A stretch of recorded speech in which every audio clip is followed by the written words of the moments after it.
बहुत समय पहले चंदनपुर नाम का एक राज्य था। उस राज्य का राजा बड़े प्रताप और वैभव के लिए प्रसिद्ध था। उसके महल में ऐसा कोई सुख न था जो उपलब्ध न हो।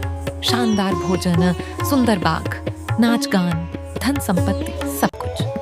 लेकिन अजीब बात यह थी कि इन सारी सुविधाओं के बावजूद राजा का मन कभी शांत नहीं रहता था। वह हर समय किसी अनाम बेचैनी से घिरा रहता।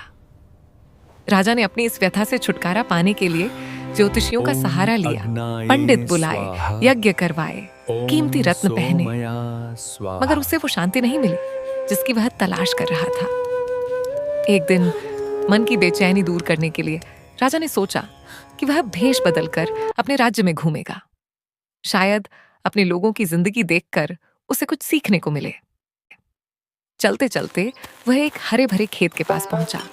वहां एक किसान पेड़ की छांव में बैठा अपने साधारण भोजन का आनंद ले रहा था। फटे पुराने कपड़े, धूल भरा दुपट्टा, लेकिन चेहरे पर संतोष की चमक। यह देखकर राजा ठिठक गया। कैसे हो सकता है? राजा के मन में सवाल उठा, इतनी गरीबी में भी कोई इतना प्रसन्न कैसे रह सकता है? राजा उसके पास गया और कहा, ये 4 स्वर्ण मुद्राएं खेत में मिली। हाँ? क्योंकि ये खेत तुम्हारा है, ये रुपया भी तुम्हारा ही है। नहीं सेठ जी, ये सोने की मुद्रा मेरी नहीं है। आप इसे किसी और जरूरतमंद को दे दीजिए। राजा धन की आवश्यकता किसे नहीं होती। मुझे रोज बस 4 आने मिल जाते हैं और उतने में ही मैं खुश रहता हूँ।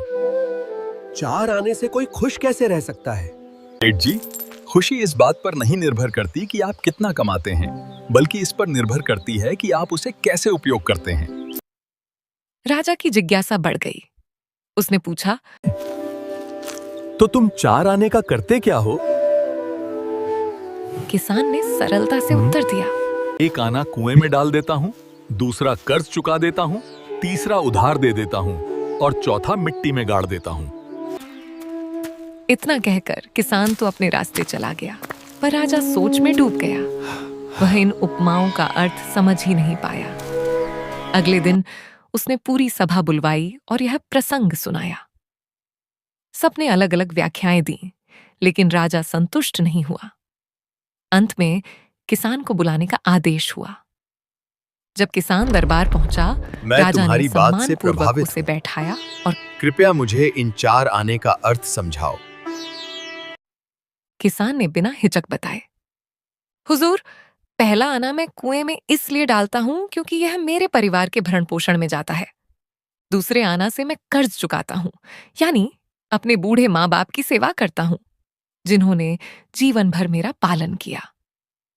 तीसरा आना मैं उधार देता हूं, मतलब अपने बच्चों की शिक्षा और भविष्य में लगाता हूं। और चौथा आना मैं मिट्टी में गाड़ देता हूं, यानी बचत करता हूं, ताकि भविष्य में किसी के सामने हाथ न फैलाना पड़े और अच्छे कार्यों में प्रयोग कर सकूं। राजा की आंखें खुल गईं। उसे समझ आ गया कि धन का महत्व उसकी मात्रा में नहीं, बल्कि उसके सही उपयोग में है। उसके पास बहुत धन था, पर संतुलन और विवेक नहीं, और इसी कारण वह शांत नहीं था। उस दिन राजा के मन की बेचैनी दूर हुई। उसने तय किया कि वह भी अपनी आय का सही उपयोग करेगा, तभी सच्ची प्रसन्नता प्राप्त होगी।